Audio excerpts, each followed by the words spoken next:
Cuando mi nieto de 15 años me miró con esa sonrisa helada y me dijo: «Abuela, mamá no quiere que vayas a su boda», sentí como si el piso se abriera bajo mis pies. No fue la noticia lo que me destrozó, fue la forma en que lo dijo, con placer, con crueldad, como si disfrutara viendo cómo se me quebraba el corazón en 1000 pedazos. Estaba en la cocina de mi pequeña casa en Oaxaca, preparando tamales de mole negro, esos que a mi hija Lucía siempre le encantaron desde niña. Había comprado los ingredientes con el dinero que junté vendiendo mis bordados en el mercado. Mis manos, arrugadas y manchadas por el tiempo, temblaban mientras sostenía la cuchara de madera. El vapor subía de la olla, pero lo que sentía en mi pecho era frío. Un frío que no venía del aire, sino de la traición. «¿Cómo dices, mijo?», pregunté, porque necesitaba escucharlo de nuevo. Necesitaba confirmar que había oído bien, que mi corazón no me estaba engañando. Él se encogió de hombros, mirando su celular con indiferencia. «Lo que oíste, abuela. Mamá dice que su boda es un evento elegante, para gente de su nivel. No quiere que vayas con tus guaraches y tu rebozo viejo. Dice que le darías pena». Cada palabra era una puñalada. No gritó, no alzó la voz. Lo dijo como quien comenta el clima. Y eso dolió más que cualquier grito, porque vi en sus ojos que él también lo creía, que para él yo era solo una vieja pobre de pueblo, que no encajaba en el mundo brillante que mi hija había construido.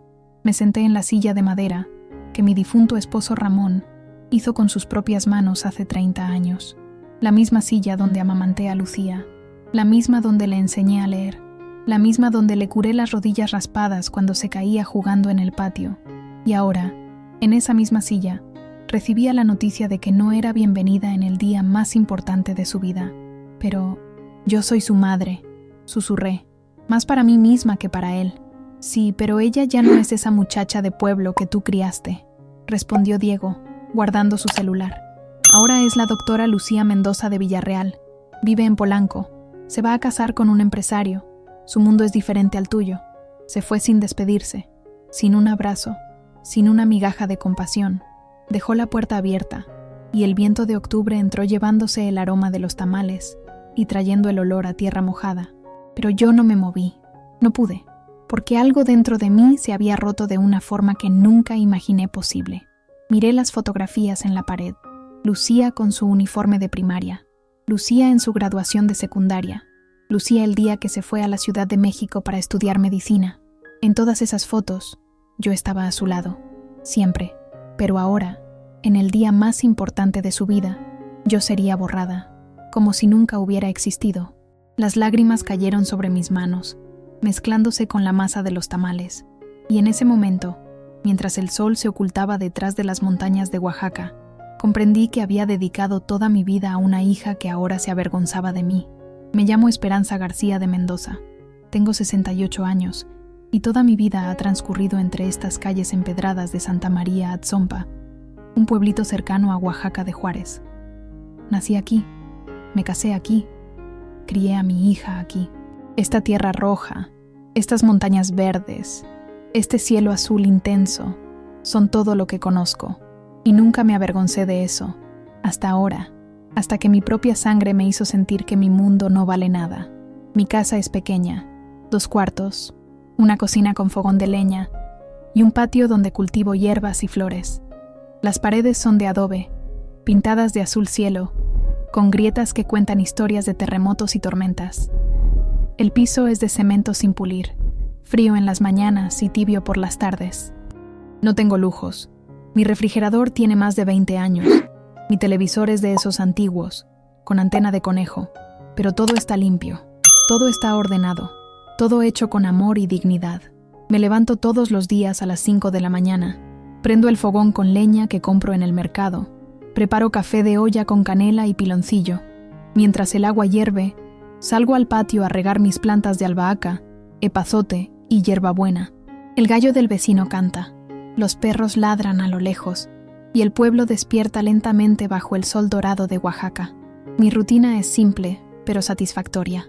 Lunes y miércoles bordo servilletas y manteles que vendo en el mercado de artesanías. Jueves y viernes limpio la casa de la señora Rodríguez, que vive en la parte colonial de la ciudad. Los fines de semana hago tamales y atole para vender en la esquina de mi casa. No gano mucho. Apenas me alcanza para comer, pagar la luz y comprar medicinas para mi presión alta. Pero siempre, aparto algo para mi hija, para Lucía. Desde que se fue a México hace más de 20 años, le he enviado dinero cada mes. Al principio eran 50 pesos, luego 100. Cuando conseguí más trabajo, le mandaba 200. Nunca fue mucho, pero era todo lo que podía darle, porque una madre da lo que tiene, no lo que le sobra. Y yo nunca tuve sobras. Ramón, mi esposo, murió hace 12 años. Un infarto mientras trabajaba en la milpa. Lo encontraron con el azadón en la mano, mirando al cielo, como si se hubiera quedado dormido bajo el sol. Desde entonces, estoy sola. Bueno, sola no. Tenía a Lucía, o eso creía. Ella estudiaba medicina cuando Ramón murió. Tenía 25 años, y cursaba el 3er año de la carrera. Vendí las pocas joyas que tenía. Empeñé el terrenito que Ramón me dejó. Pedí prestado a mis hermanas. Todo para que ella no dejara la universidad. Mamá, te lo voy a regresar todo, me prometió por teléfono, llorando. Cuando sea doctora, te voy a construir una casa grande. Nunca más vas a trabajar. Te lo juro por mi padre. Yo le creí, no porque fuera ingenua, sino porque era mi hija, porque la sangre de mi sangre no podía mentirme. O eso pensaba. Los años pasaron. Lucía se graduó con honores. Consiguió trabajo en un hospital privado de la Ciudad de México. Conoció a Roberto Villarreal, un empresario de Monterrey dueño de varias franquicias de restaurantes. Se enamoraron. O eso me contó por teléfono, porque nunca me lo presentó en persona. Mamá, Roberto es maravilloso, me decía. Tiene casa en Polanco, viaja por el mundo, conoce a gente importante, me va a presentar a su familia pronto. ¿Y cuándo me lo vas a presentar a mí?, le preguntaba yo, con el corazón apretado de esperanza. Pronto, mamá, pronto. Es que estamos muy ocupados. Tú sabes cómo es la ciudad. Pero ese pronto nunca llegó. Pasaron meses, luego años. Las llamadas se hicieron menos frecuentes, de una vez por semana a una vez al mes, luego cada 2 meses, siempre con excusas, siempre con prisa, siempre prometiendo visitarme pronto. Hace 3 años nació Diego, mi nieto. Supe de su nacimiento por una foto que me enviaron por WhatsApp. Una foto. Ni una llamada, ni una invitación para conocerlo. Solo una imagen borrosa de un bebé envuelto en cobijas azules. Felicidades, mamá. Ya eres abuela. Te llamo después.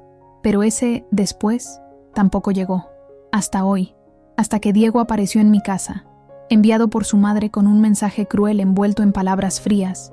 Y aquí estoy, sentada en mi cocina, rodeada de fotografías de una hija que ya no me reconoce, sintiendo cómo el amor se convierte en dolor, cómo los recuerdos se vuelven cuchillos, cómo una vida entera de sacrificio se reduce a nada. Al día siguiente, llamé a Lucía. Necesitaba escucharlo de su propia voz. Necesitaba entender por qué mi propia hija me estaba borrando de su vida como si fuera un error que había que ocultar.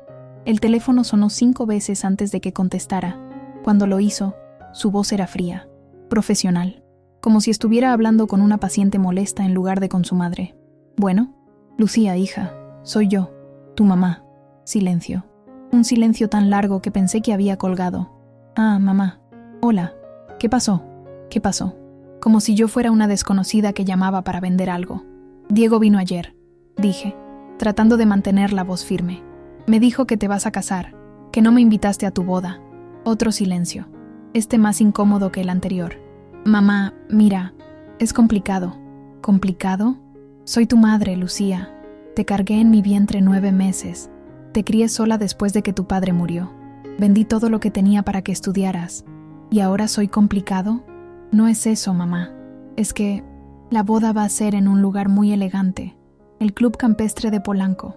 Habrá gente importante. Clientes de Roberto. Doctores del hospital. No puedes llegar con tu ropa de pueblo. Sus palabras me golpearon como piedras. Ropa de pueblo. Como si mi forma de vestir fuera una enfermedad. Como si mis huaraches hechos a mano fueran motivo de vergüenza. Como si mi rebozo de Santa María, ese que me regaló mi abuela y que tiene más de 50 años, fuera algo sucio. Lucía, susurré, porque mi voz se estaba quebrando. Yo te puedo comprar un vestido bonito. Puedo ir al salón de belleza. Puedo... No, mamá. No es solo la ropa. Es todo. Tu forma de hablar. Tu acento. El hecho de que no conoces los cubiertos elegantes. que no sabes de qué hablar con la gente de nuestra clase. Nuestra clase. Dijo, nuestra, como si yo no formara parte de esa ecuación, como si ella hubiera nacido en otro mundo y yo fuera solo un accidente de su pasado. ¿Nuestra clase?, repetí, sintiendo cómo la rabia empezaba a mezclarse con el dolor. Yo te limpié el trasero cuando eras bebé. Yo te curé cuando tenías fiebre. Yo me quedé despierta cosiendo hasta las 3 de la mañana para comprarte tus útiles escolares. ¿Y ahora no soy de tu clase? Mamá, por favor, no seas dramática. No es personal. ¿No es personal? ¿Cómo puede no ser personal que tu propia hija te diga que no eres suficiente? Roberto no sabe nada de ti, soltó de repente. Y esa frase fue peor que todo lo anterior. Él cree que mis padres murieron cuando yo era niña, que me crió una tía rica en Guadalajara, que estudié en colegios privados. Si apareces ahora, no pude escuchar más. Colgué el teléfono. Mis manos temblaban tanto que el aparato casi se me cae. Mi hija había inventado otra vida, otra historia, otra madre. Yo no existía en su mundo nuevo. Era solo un fantasma vergonzoso que había que mantener encerrado en un pueblo olvidado de Oaxaca. Me dejé caer en el piso de mi cocina. Las lágrimas no venían. Era un dolor demasiado profundo para lágrimas. Era la clase de dolor que te vacía por dentro, que te hace cuestionarlo todo, que te hace preguntarte si valió la pena, si cada sacrificio tuvo sentido, si el amor de una madre puede ser tan fácilmente desechado. Afuera, la vida seguía. Los pájaros cantaban. Los niños jugaban en la calle. El señor López pasaba vendiendo pan. Todo era normal. Pero para mí, el mundo se había detenido, porque acababa de descubrir que la persona que más amaba en el mundo se avergonzaba de mí. Y lo peor no fue eso. Lo peor fue darme cuenta de que esto no había empezado ayer. Esto venía pasando hace años. Cada llamada cancelada, cada visita pospuesta, cada después que nunca llegó. Todo era parte del mismo plan.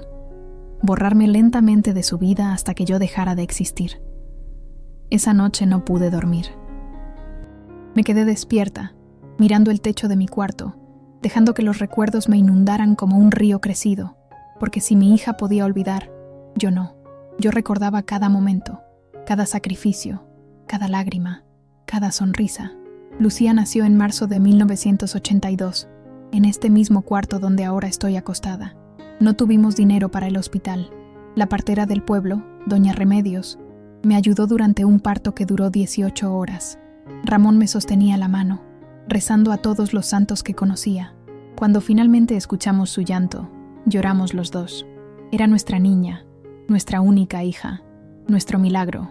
Era una bebé hermosa, piel morena clara como el café con leche, ojos negros enormes que parecían tragarse el mundo, cabello oscuro y espeso. Se parece a ti, decía Ramón, besando su cabecita. Tiene tu fuerza, tu luz. Los primeros años fueron difíciles. Ramón trabajaba en la milpa y yo hacía tortillas para vender. Vivíamos al día. A veces no teníamos para carne, pero siempre teníamos frijoles y maíz. A veces no teníamos zapatos nuevos, pero yo le cosía vestiditos con retazos de tela que me regalaban en el mercado. Lucía fue una niña curiosa, siempre preguntando, siempre queriendo saber más. Mamá, ¿por qué el cielo es azul? Mamá, ¿a dónde van las hormigas? Mamá, ¿por qué la luna cambia de forma? Yo no siempre tenía las respuestas, pero inventaba historias que la hacían sonreír. Cuando entró a la primaria, la maestra nos llamó. Pensé que había hecho algo malo, pero la maestra Rosario nos dijo, su hija es muy inteligente, debería estudiar, podría llegar lejos. Ramón y yo nos miramos. ¿Estudiar? Las niñas del pueblo raramente terminaban la secundaria, pero la maestra insistió, tiene un don, sería un pecado desperdiciarlo. Desde ese día, hicimos todo lo posible para que Lucía estudiara. Yo empecé a bordar más. Ramón tomaba trabajos extras los fines de semana. Vendimos nuestra televisión vieja para comprarle libros. Comíamos menos para que ella tuviera cuadernos y lápices. Y ella respondió. Cada calificación era un 10. Cada certificado de honor colgaba en nuestra pared. Era nuestra estrella, nuestra esperanza, nuestra prueba de que el sacrificio valía la pena. Cuando terminó la secundaria, ganó una beca para la preparatoria en Oaxaca ciudad. Tenía que irse de lunes a viernes. Dormía en casa de mi hermana Teresa, que vivía cerca de la escuela. Los fines de semana regresaba al pueblo. Yo contaba los días para verla. Preparaba sus platillos favoritos. Lavaba su ropa. La llenaba de besos y abrazos. «Mamá, cuando sea grande, voy a comprarte una casa con jardín», me decía mientras comíamos tlayudas en el patio. «Vas a tener una estufa de gas, un refrigerador nuevo, una televisión grande. Ya no vas a tener que trabajar tanto». Yo le acariciaba el cabello. «No necesito nada de eso, mi amor. Solo necesito que seas feliz». Pero ella insistía. «No, mamá. Tú te has sacrificado toda tu vida. Ahora me toca a mí cuidarte». Esas palabras me llenaban el corazón.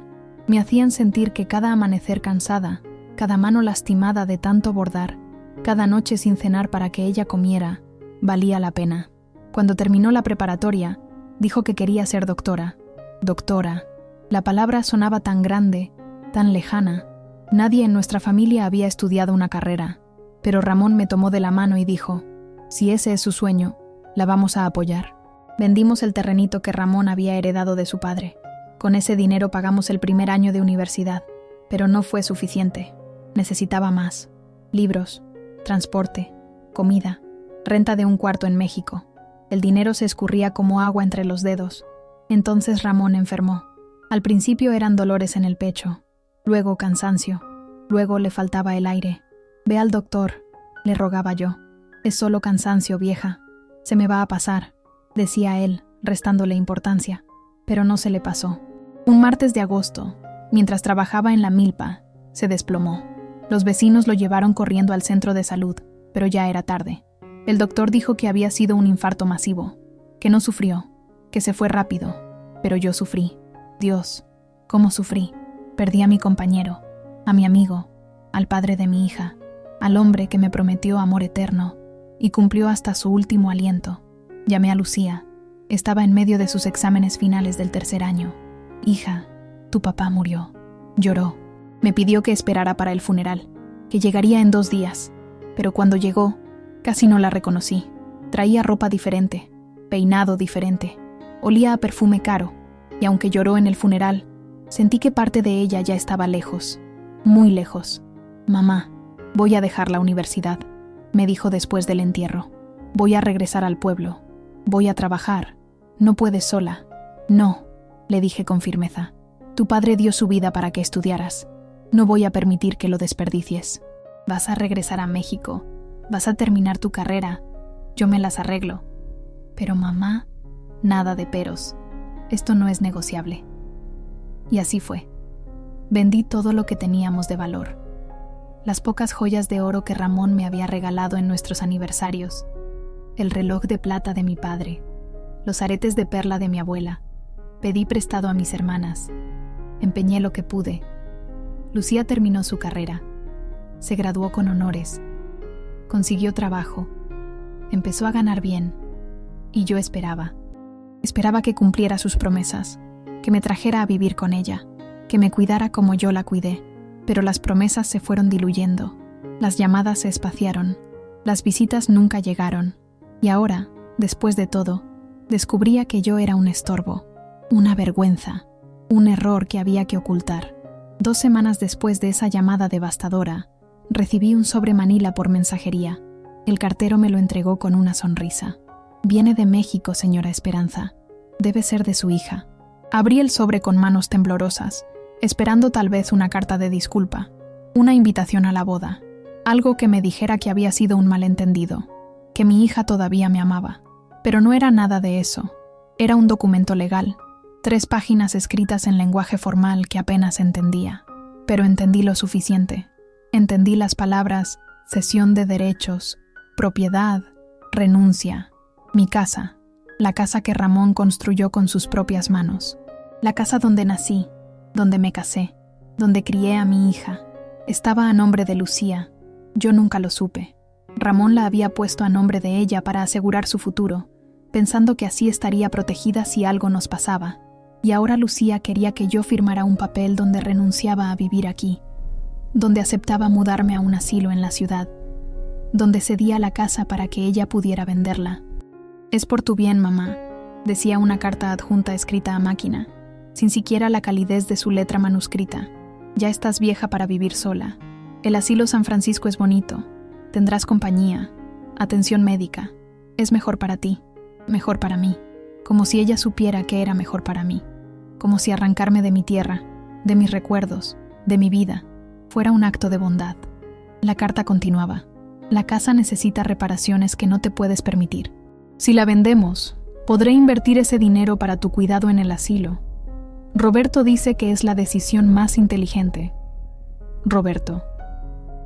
Un hombre que no me conocía, que ni siquiera sabía que yo existía, estaba tomando decisiones sobre mi vida. Tienes hasta el final del mes para firmar y desocupar. Un abogado irá a recoger los documentos.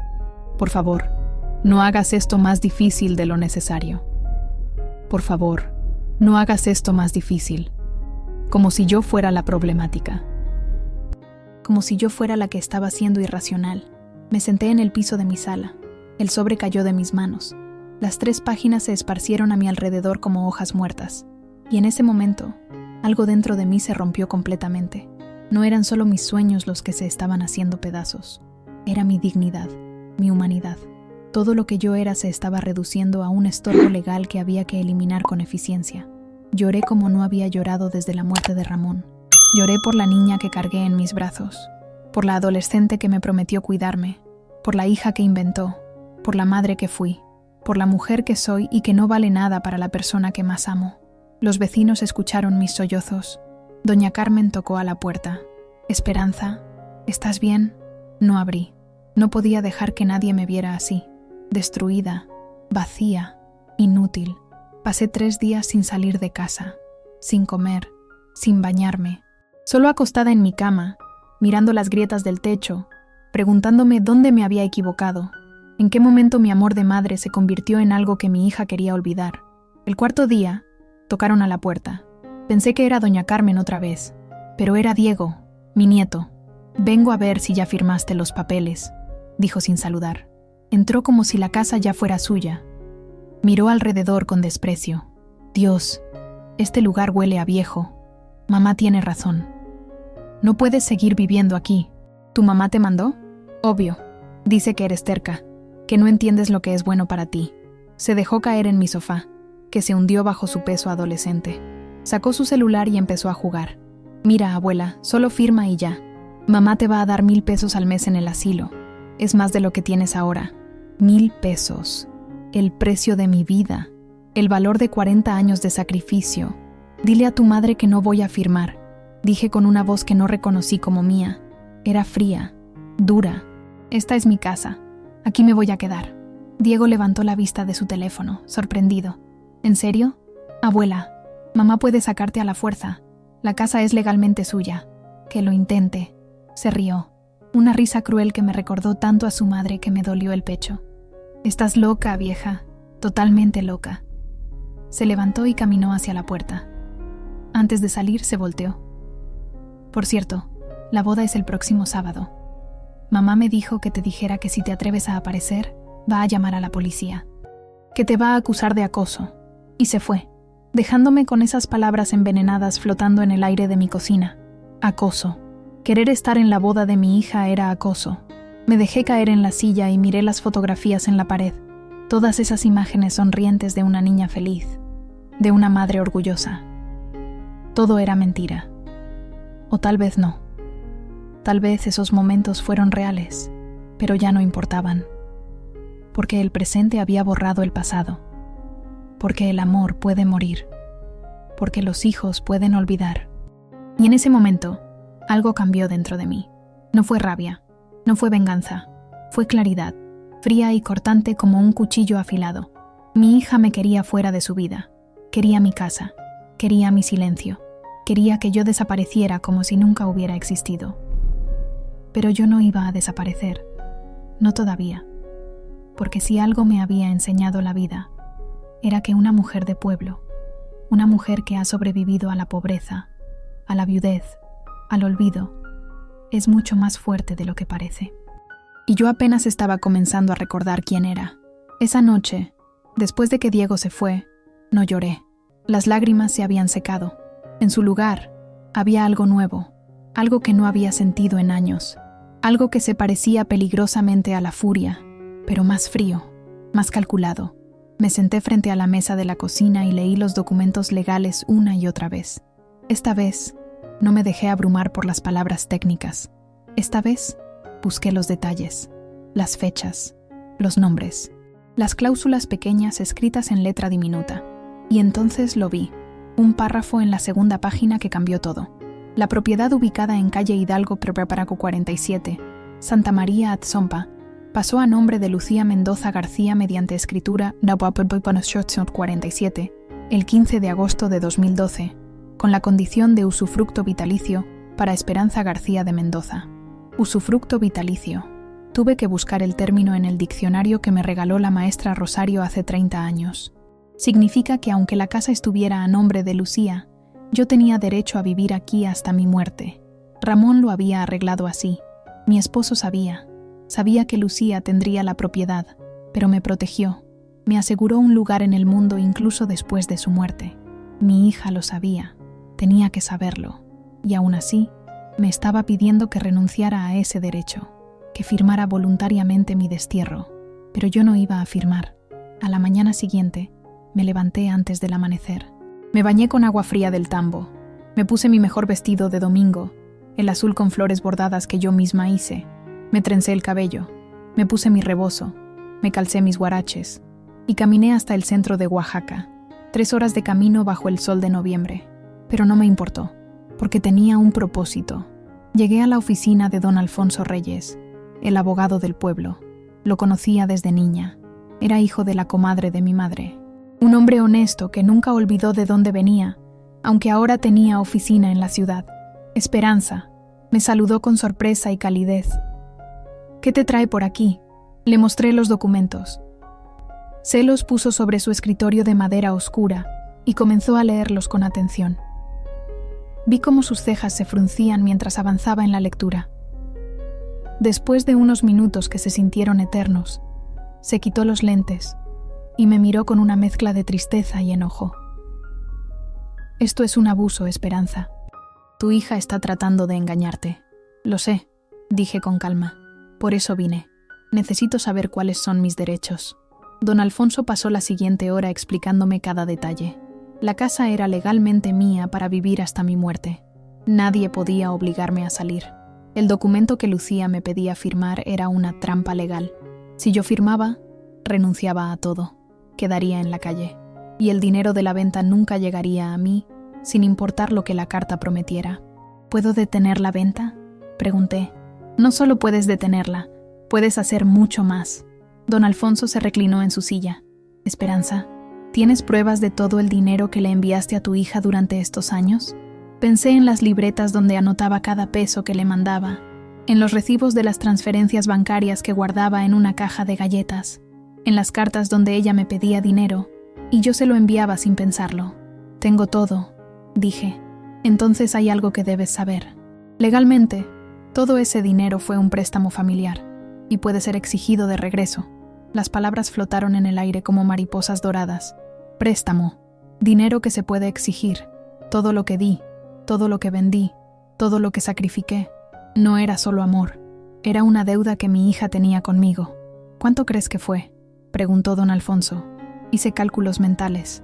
20 años de envíos mensuales. Algunas veces 50 pesos, otras 200, otras 500 cuando ella necesitaba para emergencias. La venta del terreno, las joyas empeñadas, los préstamos que nunca recuperé de mis hermanas. No lo sé con exactitud. Tal vez 100,000 pesos, 150,000. Don Alfonso asintió.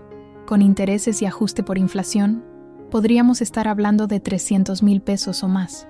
Suficiente para comprarle una muy buena razón para no olvidarse de ti. No era venganza lo que sentía. Era justicia. Fría, clara, inevitable justicia. ¿Qué tengo que hacer?, pregunté. Don Alfonso sacó unos papeles. Primero, vamos a redactar una respuesta legal a ese documento. Vas a rechazar formalmente la solicitud de desalojo.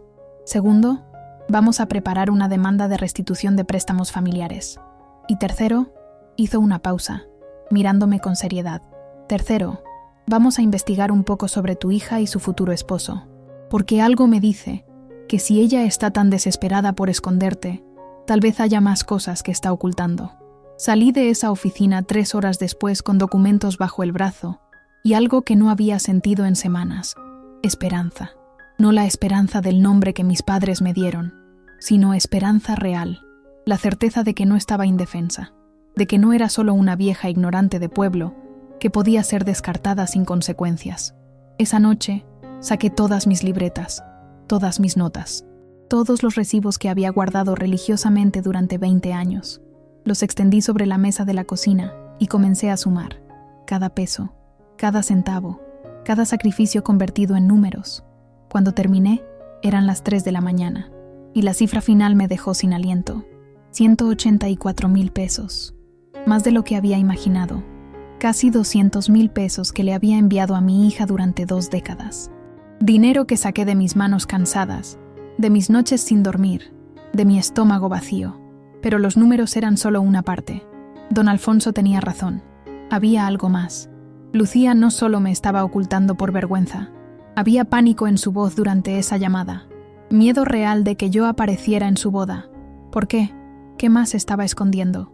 A la mañana siguiente, hice algo que nunca había hecho. Busqué a mi hija en Internet. Doña Carmen me había enseñado a usar su teléfono con Internet hace unos meses. Fui a su casa y le pedí ayuda. «¿Qué estás buscando, comadre?», preguntó mientras tecleaba. «A mi hija, Lucía Mendoza, doctora en la Ciudad de México. Lo que encontramos me dejó helada. Había fotos, muchas fotos. Lucía en eventos sociales. Lucía en su consultorio privado de Polanco. Lucía con Roberto Villarreal. Pero no eran las fotos lo que me impactó. Era lo que decían los textos. La doctora, Lucía Mendoza de Villarreal, reconocida cirujana plástica de la alta sociedad mexicana, huérfana desde los 10 años, criada por una tía en Guadalajara, que le inculcó valores de excelencia y superación, huérfana desde los 10 años, mientras yo estaba viva, mientras yo le enviaba dinero cada mes, mientras yo vendía mis bordados para que ella comiera. Seguí leyendo, con el corazón latiéndome tan fuerte, que sentía que iba a estallar. Proveniente de familia de médicos, la doctora Mendoza estudió en colegios privados antes de ingresar a la UNAM con promedio perfecto. Familia de médicos, colegios privados, todo mentira, una vida entera inventada, una biografía falsa construida sobre las cenizas de mi existencia borrada. «Comadre, ¿estás bien?», preguntó doña Carmen, viendo cómo las lágrimas comenzaban a caer sobre mis mejillas. «Estoy muerta», susurré. Para ella, estoy muerta. Pero entonces vi algo más. Una entrevista en una revista de sociales. Lucía hablando sobre su compromiso con Roberto Villarreal. «Siempre soñé con una boda de cuento de hadas», decía en la entrevista. «Roberto y yo nos conocimos hace 5 años en un congreso médico. Fue amor a primera vista. Él es un hombre maravilloso, de familia tradicional regiomontana, con valores sólidos. Para nosotros, la familia lo es todo. La familia lo es todo». Las palabras eran como ácido en mis oídos. Y entonces, al final de la entrevista, un detalle pequeño pero devastador. La boda se realizará en el Club Campestre de Polanco, con 300 invitados, incluyendo a la familia Villarreal al completo, los padres de Roberto, sus 4 hermanos y sus abuelos paternos, los señores Villarreal Garza, quienes celebrarán ese mismo día su 60 aniversario de bodas. 60 años. Los abuelos de Roberto cumplirían 60 años de casados el día de la boda de Lucía. Una familia grande, unida, celebrando juntos, y Lucía no tenía a nadie, porque nos había borrado, porque había matado su pasado para encajar en ese mundo. Pero entonces entendí algo más, algo que hizo que una sonrisa amarga cruzara mi rostro. Si Roberto y su familia creían que Lucía era huérfana de familia acomodada, ¿qué pasaría si descubrían la verdad? ¿Qué pasaría si esa familia tradicional regiomontana, esa familia que celebraba 60 años de matrimonio, descubría que la novia les había mentido sobre todo? No era sobre la ropa o el acento, era sobre la mentira, sobre el engaño, sobre construir una vida falsa, y yo tenía el poder de destruirlo todo con solo aparecer. ¿Pero eso era lo que quería? ¿Venganza? ¿Destruir la felicidad de mi hija? Caminé de regreso a casa bajo el sol inclemente, con esas preguntas martillando en mi cabeza, y para cuando llegué, sabía la respuesta. No quería venganza, quería verdad. Quería que mi hija enfrentara lo que había hecho. Quería que supiera que no se puede construir felicidad sobre mentiras. Quería justicia. No para destruirla, sino para salvarla de sí misma. Porque eso es lo que hace una madre. Incluso cuando la hija ya no la quiere. Una semana antes de la boda, mientras organizaba los documentos que don Alfonso me había pedido, encontré algo que había olvidado. Una carta. Vieja, amarillenta, escrita con la letra temblorosa de Ramón poco antes de morir. Estaba en el fondo de la caja de galletas donde guardaba los papeles importantes. No recordaba haberla visto antes, tal vez porque el dolor de su muerte fue tan grande que guardé todo sin revisar, tal vez porque no estaba lista para leerla, pero ahora la tenía en mis manos. Para Esperanza, si algo me pasa, decía el sobre. Con dedos temblorosos, la abrí. Mi Esperanza querida, si estás leyendo esto, significa que ya me fui. No tengas miedo. Estaré esperándote en el otro lado, guardándote un lugar junto a mí. Quiero que sepas algo que nunca te dije porque no quería preocuparte. Hace 3 años, cuando Lucía estaba en 2º año de medicina, vino al pueblo. Fue en marzo, cuando tú fuiste a Tlacolula por 3 días para cuidar a tu hermana Teresa que estaba enferma. Lucía llegó un martes en la tarde. Traía papeles, documentos de la casa. Me dijo que necesitaba que la pusiéramos a su nombre para poder tramitar una beca especial del gobierno, que era requisito que los estudiantes tuvieran propiedades para demostrar solvencia familiar. Yo, ignorante de mí, le creí, firmé todo. Pero después, cuando fui al municipio a preguntar, me dijeron que no existía tal beca, que Lucía había mentido. Fui con el notario Hidalgo, el padre de don Alfonso. Le conté lo que había pasado. Él me ayudó. Me dijo que podíamos anular todo, pero que eso causaría problemas legales para Lucía, que ella podría tener cargos de fraude. No quise arruinarle la vida. Es nuestra hija. Pero el notario me protegió sin que ella lo supiera. Puso la cláusula de usufructo vitalicio para ti. Dijo que así, aunque la casa estuviera a nombre de Lucía, tú nunca podrías quedarte sin hogar. Esperanza, perdóname por no decirte. Quise hacerlo 1000 veces, pero no encontraba las palabras. No quería que vieras a nuestra hija diferente. No quería romper tu corazón. Pero ahora que ya no estaré, necesitas saber la verdad. Lucía cambió. No sé cuándo ni por qué, pero la niña que criamos ya no es la mujer que se fue a México. Ten cuidado, amor mío. Protégete. Y si algún día ella trata de quitarte la casa, recuerda que el notario Hidalgo tiene todos los documentos. Tiene pruebas de todo. Te amo. Te amaré siempre. Cuídate mucho. Tu Ramón.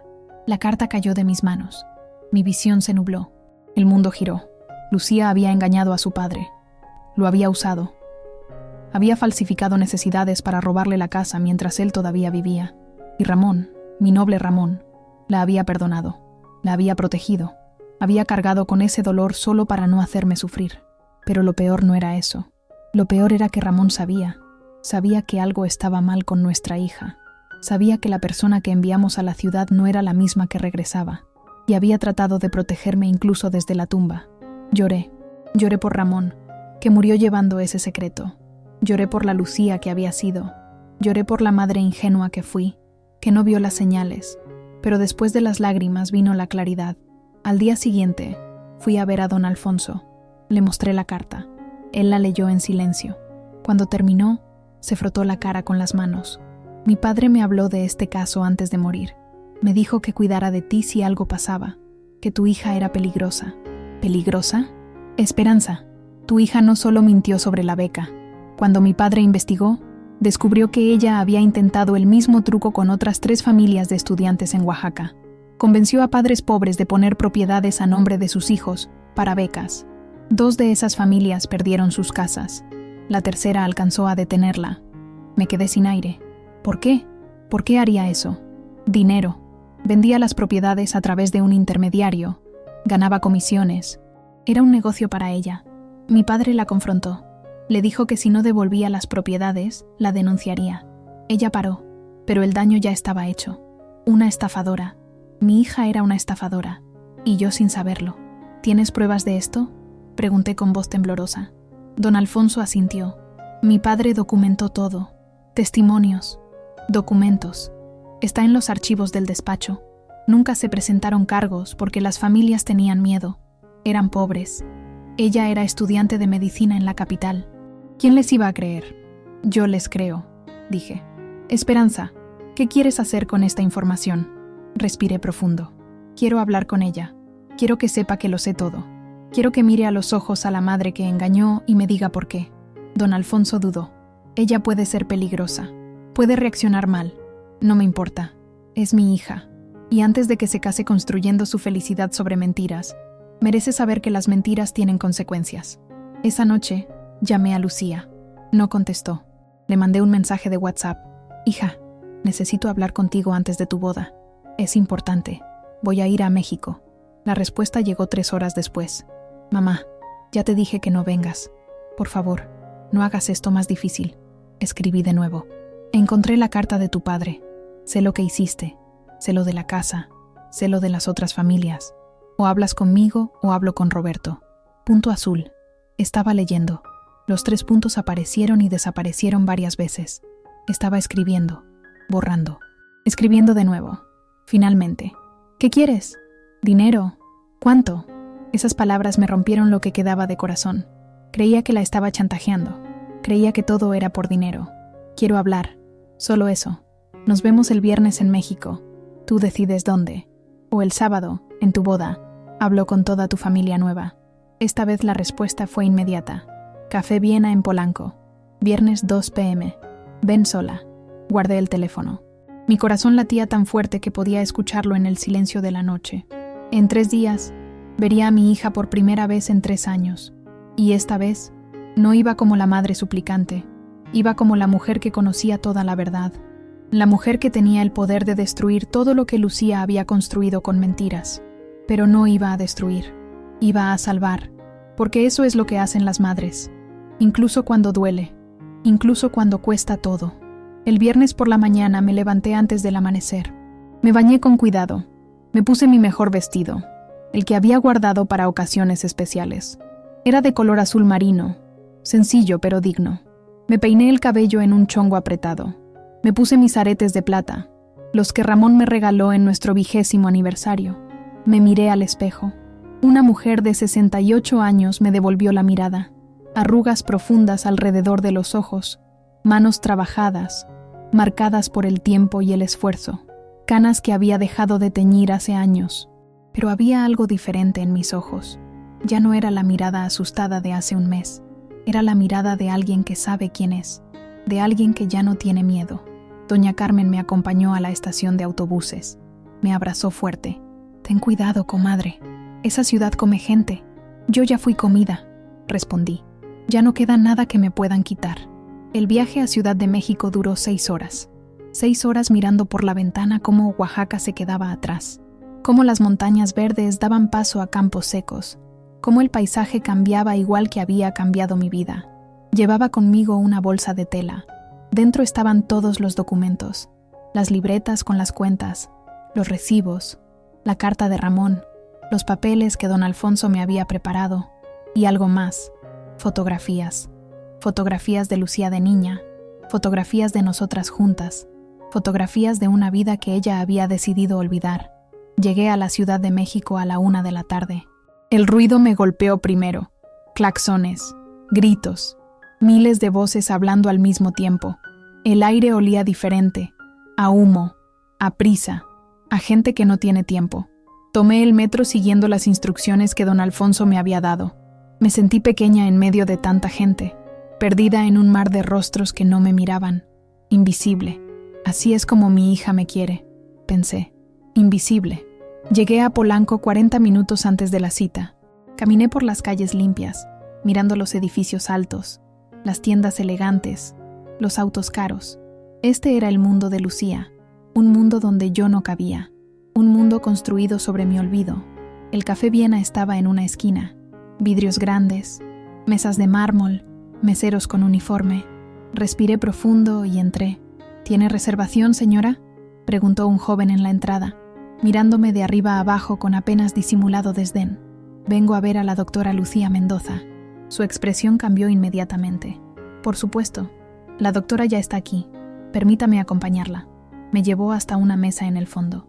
Y ahí estaba ella, mi hija, Lucía. No la había visto en 3 años, pero la habría reconocido en cualquier parte. Tenía el cabello más claro, tinturado con reflejos rubios. Llevaba un traje color crema que probablemente costaba más que todo lo que yo poseía, maquillaje perfecto, uñas perfectamente arregladas, joyas discretas, pero caras. Era hermosa, elegante, sofisticada y completamente extraña. Levantó la vista cuando me acerqué. Por un segundo, solo un segundo, vi algo en sus ojos. ¿Culpa? ¿Miedo? ¿Vergüenza? Pero desapareció tan rápido que pude haberlo imaginado. «Mamá», dijo en voz baja. Ni siquiera se levantó. Ni un abrazo, ni un beso. Solo esa palabra fría. «Siéntate». Me senté frente a ella. Coloqué mi bolsa de tela sobre la mesa. Ella la miró como si fuera algo contaminado. «Pensé que vendrías con ropa más apropiada», dijo. «Esta es mi mejor ropa», respondí con calma. Suspiró. «Mira, mamá, no tengo mucho tiempo. Tengo los últimos detalles de la boda. ¿Qué es lo que quieres?» «Quiero saber por qué», dije. «¿Por qué le mentiste a tu padre? ¿Por qué has borrado mi existencia? ¿Por qué tu propio hijo habla de mí como si fuera basura?» Se puso rígida. «No sé de qué hablas». Saqué la carta de Ramón y la puse sobre la mesa. «Tu padre lo sabía. Sabía que le robaste la casa. Sabía que estafaste a otras familias. Lo sabía todo». Su rostro palideció. Tomó la carta con manos temblorosas y comenzó a leer. Vi cómo sus ojos se movían rápidamente sobre las palabras. Vi cómo su máscara de control empezaba a agrietarse. Esto no prueba nada», dijo finalmente, pero su voz temblaba. «Don Alfonso tiene toda la documentación. Tiene testimonios de las familias que estafaste. Tiene pruebas de todo. Saqué más papeles. Y tengo esto. 20 años de transferencias. 184,000 pesos que te envié. Que sacrifiqué. Que gané con mis manos destruidas bordando hasta sangrar». Ella miró los papeles como si fueran serpientes venenosas. «¿Qué quieres?», preguntó finalmente. «¿Dinero? ¿Cuánto para que te vayas y me dejes en paz?» «Ya me preguntaste eso por mensaje. Y la respuesta es la misma. No quiero tu dinero. Quiero respuestas». «¿Respuestas?», se rió. Una risa amarga, quebrada.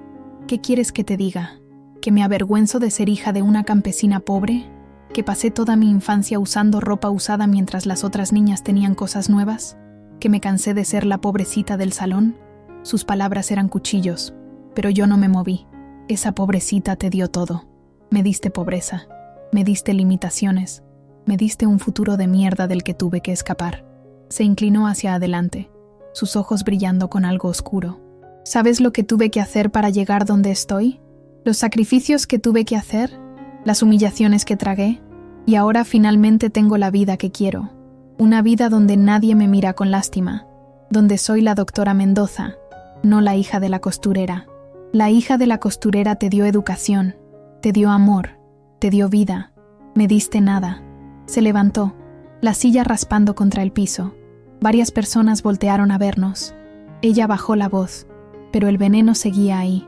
«Y si crees que voy a dejar que arruines mi boda, que arruines mi vida, te equivocas. Mañana me caso. Roberto nunca sabrá de ti. Y si te atreves a aparecer, si te atreves a abrir la boca, te juro que te destruyo. Tengo abogados, tengo dinero, tengo poder. ¿Tú qué tienes?». «Nada». Me levanté también. Guardé tranquilamente los papeles en mi bolsa. La miré a los ojos, y por primera vez en décadas, fue ella quien apartó la mirada primero. «Tienes razón», dije suavemente. «No tengo dinero, no tengo poder, no tengo nada excepto la verdad. Y mañana, cuando estés frente al altar, cuando estés a punto de jurar amor eterno construido sobre mentiras, vas a recordar esta conversación. Vas a recordar que tu felicidad está fundada en la traición. Y cada noche, cuando te acuestes junto a un hombre que no sabe quién eres realmente, vas a saber que tu vida entera es una mentira». Me di la vuelta para irme. «Mamá». Su voz me detuvo. Sonaba diferente, más pequeña, más como la niña que había sido. Me volteé. Tenía lágrimas en los ojos, pero la dureza seguía ahí. «Si de verdad me amaras, te irías y me dejarías ser feliz. Si de verdad te amara», repetí, «haría exactamente eso. Pero porque te amo de verdad, te voy a enseñar que las mentiras tienen consecuencias. Nos vemos mañana, hija». Y salí del café, dejándola ahí con sus mentiras y sus miedos. El sábado amaneció despejado en la Ciudad de México. Un cielo azul imposible que parecía burlarse de la tormenta que estaba por desatarse. Me había quedado en un hotelito barato cerca de la terminal de autobuses. No dormí. Pasé la noche mirando el techo, pensando en lo que estaba por hacer. A las 9 de la mañana, me vestí con cuidado. Me puse el mismo vestido del día anterior. Me peiné el cabello. Me puse mi rebozo, ese que mi abuela me dio y que tiene más de 50 años, el que Lucía había dicho que me hacía ver como india de pueblo. Tomé un taxi hasta el Club Campestre de Polanco. El conductor me miró con curiosidad por el espejo retrovisor. ¿Va a alguna boda, señora? Sí, respondí. Voy a la boda de mi hija. No agregué que no estaba invitada, que iba a hacer algo que tal vez destruyera la vida que mi hija había construido, que llevaba conmigo bombas de verdad que podían explotar en cualquier momento. Llegamos a las 10. La boda empezaba a las 11. Ya había movimiento, camionetas de florería, el servicio de banquetes, gente elegante entrando con regalos envueltos en papel brillante. Pagué al taxista y me bajé. Un guardia de seguridad se me acercó inmediatamente. «Buenos días, señora. ¿Tiene invitación?» «Soy la madre de la novia», dije con calma. Él parpadeó, confundido. Revisó algo en su tablet. «No tiene su nombre en la lista». «Lo sé. Mi hija se le olvidó agregarme. Cosas de los nervios de la boda». Dudó, pero en ese momento, otro auto llegó y tuvo que atender. «Espere aquí, por favor». No esperé. Caminé hacia el jardín donde se estaba montando la ceremonia. Era hermoso. Flores blancas por todos lados. Sillas cubiertas de tela color marfil. Un arco decorado con rosas. Todo perfecto. Todo caro. Todo falso. Encontré un lugar discreto detrás de unas plantas grandes. Desde ahí podía ver todo sin ser vista. Los invitados comenzaron a llegar.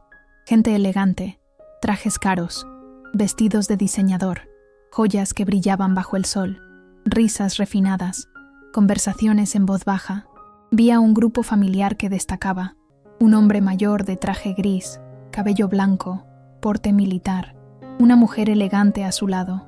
Varios hombres y mujeres más jóvenes alrededor de ellos. Los Villarreal. Tenían que serlo. La familia que estaba celebrando 60 años de matrimonio el mismo día. Los escuché hablar. «Qué romántico que Robertito haya elegido nuestro aniversario para su boda», decía la abuela. «Es un muchacho de buenos sentimientos». «Lástima que la novia no tenga familia», comentó uno de los hermanos. «Pobrecita, quedarse huérfana tan chica. Por eso Roberto la quiere tanto», dijo la madre. «Dice que Lucía es una mujer fuerte que se hizo sola, que superó la tragedia». Tragedia. Mi existencia era una tragedia que había que superar. A las 11:10, vi a Lucía. Salió de una habitación adjunta. Llevaba un vestido blanco impresionante.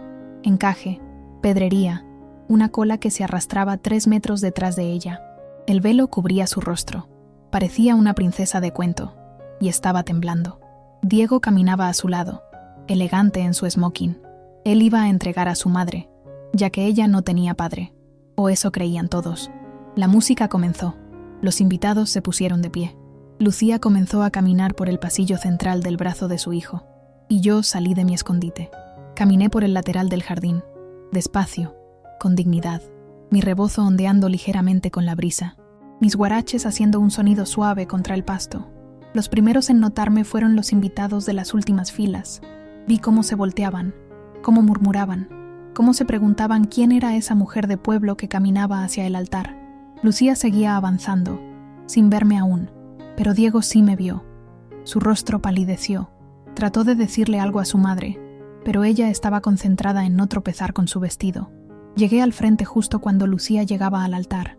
Roberto la esperaba con una sonrisa radiante, alto, guapo, elegante, el príncipe azul de su cuento de hadas falso. Y entonces me vio. Se congeló, completamente. Sus ojos se abrieron enormes detrás del velo. Diego trató de jalarla para que siguiera caminando, pero ella no se movió. No podía, porque ahí estaba yo, el fantasma que ella había enterrado, la verdad que ella había escondido. El murmullo entre los invitados creció. La música seguía sonando, pero algo estaba mal. Todos lo sentían. El sacerdote, un hombre mayor con sotana blanca, se acercó a mí. «Señora, ¿se encuentra bien? ¿Está perdida?» «No estoy perdida, padre», dije lo suficientemente alto para que me escucharan las primeras filas. «Soy la madre de la novia». El silencio fue absoluto. La música se detuvo. 300 personas contuvieron la respiración al mismo tiempo. Roberto se volvió hacia Lucía, confundido. «Lucía, ¿qué está pasando? Pensé que tu madre había muerto». Lucía no podía hablar. Estaba paralizada, atrapada entre su mentira y la verdad que acababa de aparecer en carne y hueso. Diego reaccionó primero. Es una loca del pueblo. Mamá me habló de ella. Está confundida. Cree que es familiar nuestro. No estoy confundida, dije, caminando hacia el altar. 2 guardias de seguridad se movieron hacia mí, pero el sacerdote levantó una mano deteniéndolos. Me llamo Esperanza García de Mendoza. Nací en Santa María Atzompa, Oaxaca. Tengo 68 años. Y hace 43 años di a luz a una niña que llamé Lucía. Esto es absurdo, intervino Diego. Roberto, llama a seguridad. Esta mujer está arruinando la boda. Pero Roberto no se movió. Miraba a Lucía, esperando que ella dijera algo, que negara, que explicara, pero ella seguía callada, temblando. Lucía, dijo Roberto suavemente, dime que esto no es verdad. Finalmente, ella habló. Su voz era apenas un susurro. Roberto, yo puedo explicar. ¿Explicar qué? La voz venía de atrás. Era el padre de Roberto, el patriarca de los Villarreal, caminando hacia adelante con su esposa. ¿Explicar que nos mentiste? ¿Que tu madre está viva? ¿Que toda tu historia fue una farsa? Señor Villarreal, por favor, déjeme explicar. Lucía encontró su voz, pero sonaba desesperada. Mi madre y yo, tenemos diferencias. ¿Diferencias? La abuela de Roberto intervino, su voz llena de indignación. Le dijiste a mi nieto que eras huérfana. Nos contaste historias sobre tu trágica infancia. Lloraste hablando de tus padres muertos. Porque para mí están muertos, gritó Lucía de repente, volteándose hacia mí con todo el veneno que había estado guardando. Tú no existes en mi vida. No quiero que existas. El jardín estalló en murmullos. Los invitados se miraban entre sí, escandalizados. Yo me mantuve calmada. Saqué de mi bolsa una fotografía vieja. Lucía de 5 años, sentada en mis piernas, sonriendo, ambas con vestidos sencillos, en el patio de nuestra casa. Esta es mi hija, dije, mostrando la foto. La niña que cargué en mi vientre, la niña que amamanté, la niña que crié con amor aunque no teníamos nada. Roberto tomó la foto, la miró a Lucía. La imagen era indiscutible, la misma nariz, los mismos ojos, la misma sonrisa. Lucía, dijo Roberto, y había dolor en su voz. ¿Por qué? Porque no encajaba, respondió ella. Y ahora las lágrimas corrían libremente bajo su velo, porque tú vienes de una familia perfecta, 60 años de matrimonio, hermanos que se llevan bien, dinero, educación, clase, y yo venía de la nada, de una madre costurera que vive en una casa de adobe. ¿Cómo iba a presentarte eso? Presentándome la verdad, dijo Roberto. Eso era lo único que tenías que hacer, decir la verdad. La verdad no era suficiente, susurró ella. No, intervine yo. La verdad no era suficiente para ti, pero era todo lo que yo tenía para darte. Me acerqué más. Saqué otro papel, el documento donde me pedía firmar el desalojo. Se lo di a Roberto. Tu prometida quería quitarme mi casa. Quería enviarme a un asilo para borrar los últimos rastros de mi existencia. Y esto... Saqué las libretas. Esto es 20 años de dinero que le envié. 184,000 pesos que gané bordando, limpiando casas, vendiendo tamales. Dinero que saqué de mi estómago vacío para que ella pudiera comer, para que pudiera estudiar, para que pudiera convertirse en doctora. Roberto tomó las libretas, las hojeó. Su expresión se endurecía con cada página. Y hay más, continué. Saqué la carta de Ramón. Mi esposo, el padre de Lucía, escribió esto antes de morir. Explica cómo ella lo engañó para quedarse con nuestra casa, cómo estafó a otras familias pobres. Todo está documentado. «¡Eso es mentira!», gritó Diego. «Mi madre no es una estafadora». «¿No lo es?». Don Alfonso apareció desde atrás del jardín. Había llegado en algún momento y había estado esperando. Se acercó con un folder grueso. «Soy el abogado Alfonso Reyes, notario público de Oaxaca. Aquí tengo toda la documentación. Testimonios de 4 familias que Lucía Mendoza estafó entre 2010 y 2012. Documentos falsificados. Propiedades vendidas ilegalmente. Todo está aquí. Y todo puede ser presentado ante las autoridades». Lucía se tambaleó. Diego tuvo que sostenerla. Roberto miraba todo con expresión de horror. Su familia detrás de él murmuraba indignada. Los 300 invitados estaban en completo silencio, absorbiendo el drama. ¿Es verdad?, preguntó Roberto finalmente. ¿Todo esto es verdad? Lucía lo miró, abrió la boca, la cerró, y finalmente, increíblemente, se volvió hacia mí con odio puro. Sí, dijo. Sí, es verdad. Hice todo eso. ¿Y sabes por qué? Porque tuve que hacerlo. Porque nadie iba a darme nada. Porque si quería salir de la pobreza, tenía que hacer lo que fuera necesario. Y lo haría de nuevo, 1000 veces. Porque valió la pena. Mira dónde estoy. Mira lo que logré. Lograste una mentira, dije suavemente. Construiste un castillo de naipes. Y hoy, en el día que debía ser el más feliz de tu vida, todo se derrumba. Roberto se quitó el anillo que llevaba en el bolsillo. El anillo que iba a poner en el dedo de Lucía. Lo miró por un momento largo, y luego lo guardó. No puedo casarme contigo, dijo. Su voz temblaba. No puedo construir un matrimonio sobre mentiras. Mi familia, nuestros valores. No puedo. Roberto, no. Lucía se aferró a su brazo. Por favor, podemos arreglar esto. Puedo explicarlo todo. Por favor, no me dejes. Pero él se soltó gentilmente. Lo siento, Lucía. De verdad lo siento. Pero esto es demasiado. Se alejó. Su familia lo siguió. Uno por uno, los invitados comenzaron a irse. Algunos mirando atrás con curiosidad, otros murmurando, algunos claramente disfrutando el drama. En 10 minutos, el jardín estaba casi vacío. Solo quedábamos Lucía, Diego, don Alfonso y yo. Lucía se dejó caer en una silla. Se arrancó el velo. Su maquillaje perfecto estaba arruinado por las lágrimas. Su vestido de princesa ahora parecía un disfraz triste. ¿Estás feliz?, me preguntó. ¿Estás feliz de haber destruido mi vida? Me senté junto a ella. Tomé su mano. Ella trató de soltarse, pero la sostuve firme. No destruí tu vida, hija. Tú lo hiciste. Yo solo puse la verdad sobre la mesa. Era mi única oportunidad, sollozó. Mi única oportunidad de ser alguien, de tener la vida que siempre quise. Podías haber tenido todo eso con la verdad, dije. Podías haber dicho, Roberto, vengo de una familia humilde. Mi madre es costurera. Mi padre trabajaba en el campo. Pero me dieron valores, me dieron amor, me dieron educación. Soy quien soy por ellos. Y si él te amaba de verdad, nada de eso habría importado. Tú no entiendes, murmuró. Nunca vas a entender. Tienes razón. No entiendo cómo mi hija pudo convertirse en esto. Me levanté. Don Alfonso me dio un último documento. Lucía, dije, aquí está la demanda de restitución de los 184,000 pesos. Tienes 6 meses para pagarlos. Si no lo haces, habrá consecuencias legales. También está la denuncia por las estafas. Por respeto a tu padre, no la he presentado. Pero si intentas quitarme mi casa, si intentas hacerme daño de cualquier forma, todo saldrá a la luz. Ella tomó los papeles con manos temblorosas. Y una cosa más, agregué. La casa en Oaxaca es mía hasta que yo muera. Después, si quieres venderla, adelante. Pero mientras yo viva, es mi hogar. Y nadie me lo va a quitar. Caminé hacia la salida. Don Alfonso me acompañó. Esperanza. La voz de Lucía me detuvo una última vez. Me volteé. Ella estaba de pie, sosteniendo su vestido arruinado, con el rostro destruido.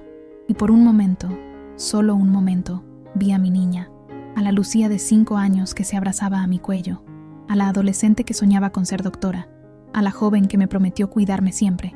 ¿Sí?, pregunté. ¿Me odias?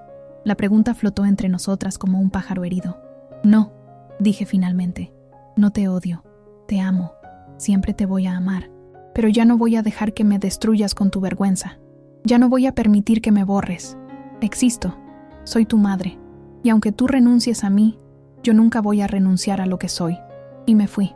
Salí de ese jardín elegante, de ese club exclusivo, de ese mundo que nunca fue mío.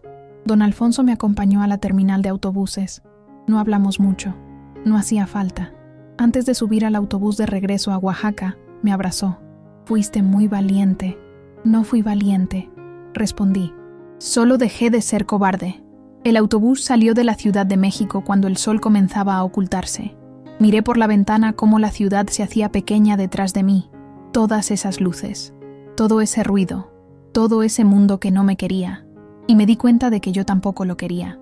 Llegué a Oaxaca a las 2 de la mañana. Tomé un taxi compartido hasta Santa María Atzompa. El conductor, don Pepe, me conocía desde niña. ¿Cómo le fue en México, doña Esperanza? Fui a la boda de mi hija, dije. Ah, qué bonito. ¿Estuvo buena la fiesta? No hubo fiesta, respondí. Pero sí hubo verdad. Él no preguntó más. La gente de pueblo sabe cuándo no hacer preguntas. Llegamos a mi casa a las 3:30. Abrí la puerta de madera. El olor familiar me recibió. Copal, tierra, flores de mi jardín, hogar. Me senté en mi cocina. La misma cocina donde recibí el mensaje de Diego. La misma donde lloré mi dolor. Pero ahora era diferente. Ahora era mía de nuevo. Completamente mía. Los días siguieron. Uno tras otro. Volví a mi rutina. Bordados los lunes y miércoles. Limpieza en casa de la señora Rodríguez los jueves y viernes. Tamales los fines de semana. Don Alfonso me visitó 2 semanas después. Lucía había enviado un cheque. 184,000 pesos. Sin carta. Sin explicación. Solo el dinero. ¿Qué vas a hacer con esto?, preguntó. Lo pensé mucho. Podía guardarlos. Podía usarlos para arreglar mi casa. Podía vivir cómoda el resto de mis días. Pero no. Quiero que lo uses para crear un fondo, dije. Un fondo para ayudar a estudiantes pobres de Oaxaca. Estudiantes que quieren estudiar medicina pero no tienen recursos. Con una condición: que cada año vengan a visitarme. Que me cuenten cómo van. Que recuerden de dónde vienen. Don Alfonso sonrió. Esperanza, eres una mujer extraordinaria. No, dije. Solo soy una madre que aprendió que el amor no es ser pisoteada, que dar no es dejarse quitar todo, que los hijos no son dueños de nuestro valor. El fondo se creó. Se llamó Fondo Ramón Mendoza, en honor a mi esposo. El primer año ayudó a 3 estudiantes, el segundo a 5. Cada uno vino a visitarme. Me trajeron flores, me contaron sus sueños, y yo les dije: recuerden siempre de dónde vienen, no por vergüenza, sino por orgullo, porque las manos trabajadas de sus padres, las rodillas cansadas de sus madres, los sacrificios de su gente, son lo que los hizo fuertes. No lo olviden nunca. Han pasado 2 años desde la boda que nunca fue. Lucía nunca me ha vuelto a buscar. Sé por el pueblo que se mudó a Guadalajara, que abrió un consultorio nuevo, que Diego está en la preparatoria. A veces me pregunto si piensa en mí, si en las noches cuando está sola, recuerda, si extraña los tamales de mole negro, si recuerda el olor de las flores de mi jardín, si alguna vez se arrepiente. Pero ya no me duele no saberlo, porque aprendí algo fundamental. No puedes obligar a la gente a amarte, ni siquiera cuando esa gente salió de tu vientre, ni siquiera cuando diste todo por ellos. Lo único que puedes hacer es amarte a ti misma, valorarte, defenderte y seguir viviendo con dignidad. Mi casa sigue siendo pequeña, mis paredes siguen agrietadas, mi refrigerador sigue viejo, pero es mía. Y aquí estoy, viva, fuerte, completa.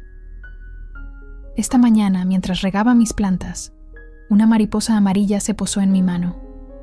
Me quedé quieta, mirándola, y pensé en Ramón, en cómo me protegió incluso después de muerto, en cómo su amor fue real, no como el de nuestra hija.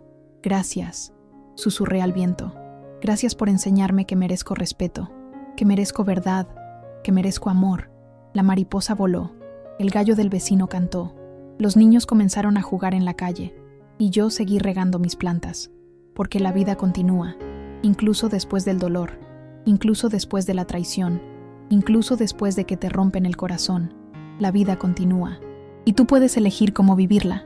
Yo elegí vivirla con la frente en alto, con mi rebozo puesto, con mis guaraches de pueblo, con mi acento de Oaxaca, con todo lo que soy, sin vergüenza, sin disculpas, sin permitir que nadie me haga sentir pequeña de nuevo, porque soy Esperanza García de Mendoza. Tengo 70 años, vivo en Santa María Atzompa, soy costurera, vendedora de tamales y sobreviviente, y eso es suficiente, eso siempre fue suficiente.